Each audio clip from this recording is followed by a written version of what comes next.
how to thrive in a relationship. In an RV. Make sure you do things with each other. You're with your significant other because you enjoy them. And you enjoy their company. And their company. So one of the things that we do when we go to a new area, we'll do an online search and we'll pick out what type of activities we want to do, whether it's going to local malls, that's what she likes to do, whether it's going hiking, biking, children's museum, the zoo.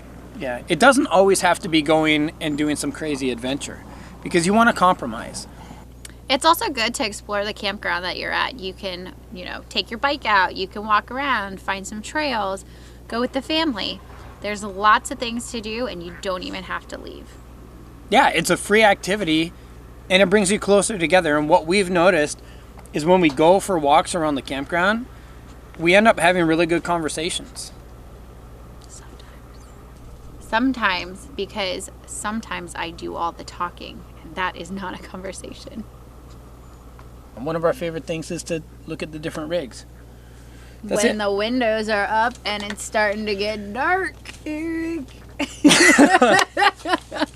You should probably talk about that. No, it's creepy. Yeah, she's kind of a creeper. A little bit. Yeah. So don't leave your shades up. When it's starting to get dark. Yeah, because you can see right you. in. She'll find you and she'll look in because she likes to look at the inside, the interior, how people decorated. And you can totally be a creeper in the evenings if people leave their windows open. Yeah. And we are probably guilty of that as well, so I'm sure there's a few people that creep on us. Yep. People always ask, isn't it hard to get along when you live in such a small space? Well, one trick to keeping that peace in the house is make sure you spend some time apart. It's always great to do things together, but every now and then, you definitely want to have some independence. For example, Eric here, he likes to go hiking. He'll go out on a canoe or a kayak at the campground if they have some type of body of water. He also likes to go fishing and do that type of stuff. Surfing. Well, yeah, you like to, yeah, that too. If there's waves nearby. Yep. Mm-hmm. The other night, this is a good example, she went to the movies by herself because they were playing that new 50 Shades movie. I didn't have any desire to see it. Me and a bunch of other ladies go check out the movie. But on top of that, it's really nice because Eric is such a great dad. He stays home while Ella is asleep so that I can go and do some things that I typically wouldn't be able to do because we have a baby. So yep, it was a win-win. I do a lot of extreme sports and activities. It doesn't have to take away from alone time. You can wake up and it's just the price you have to pay. You can wake up and go before sunrise and do your adventure bright and early. And he's back before we even wake up in the morning, so. Right. Because she's not getting up at sunrise. No, but you're gonna soon. Shortly after with the baby. She's gonna be waking up at sunrise very soon because we're on the East Coast and our baby is on East Coast time. So you're gonna lose 3 hours. 8 o'clock's gonna be 5. Don't remind me. Make sure you split up the responsibilities. And the clearer you can get about what task the other person is gonna own, the more you can hold them accountable and yell at them when they don't do it. Just kidding.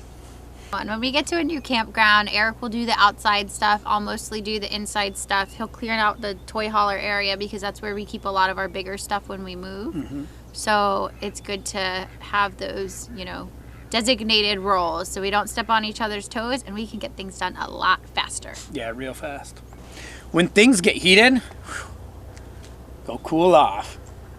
What I mean is it's natural that at some point moods, hormones, lack of sleep, when things go wrong, when you make mistakes like hit 2 trees, things are gonna flare up. That didn't get heated. No, because we took our own advice. We laughed at each other? Yeah. Or rather, I laughed at you. Me, yeah. I wasn't hitting trees. And I laughed at me. But that's actually a really good example. Because when that happens, recognize it. When you realize that you're getting heated or you've got a little bit of a mood or a tude, go outside. That's a good time to cool off, go walk around the campground, and it's a fantastic opportunity to go do that thing apart that you enjoy. You probably know your significant other really well. She can read my mind a lot. I'm not very good at reading hers, but I can tell her mood. So if you recognize that the other person has a short temper, because often you can recognize it before they can recognize it in themselves, that's when maybe you should go outside and not wait for them to recognize it. Run and hide. Yeah, I mean, how could you be in a bad mood when you're walking that thing? Hi. Gotta keep the spice alive. Go we're on not- dates. What? We're not talking about spicy food. You could do that too. Spicy food's really good. But yeah, go on dates. Get out, explore the area wherever you are. I like to pull up Yelp and I just go and whatever we're looking to do. So say we want to go to a restaurant. I'll look up restaurants. I'll check the reviews, see what kind of food we want to eat. Yep. And try somewhere new. Of course, One thing I like to do is switch up who decides. Now, I always decide, what are you talking about? we'll do like a 3-to-1 ratio where she'll choose 3 times and I'll choose 1, but hey, He'll choose it and then I veto. Make sure you compromise on where you guys go camping. I like to go in the middle of nowhere and go boondocking where we can't see or hear anybody. And I like to go to a campground where they have heated pools. She likes to go to resorts where we have heated pools. And nearby shopping. Yeah, so typically she'll like to stay within 20 minutes or so of really nice shopping malls. Not necessarily a shopping mall, but just shopping civilization. Right. So we'll compromise. We'll go to a resort typically for 3 weeks.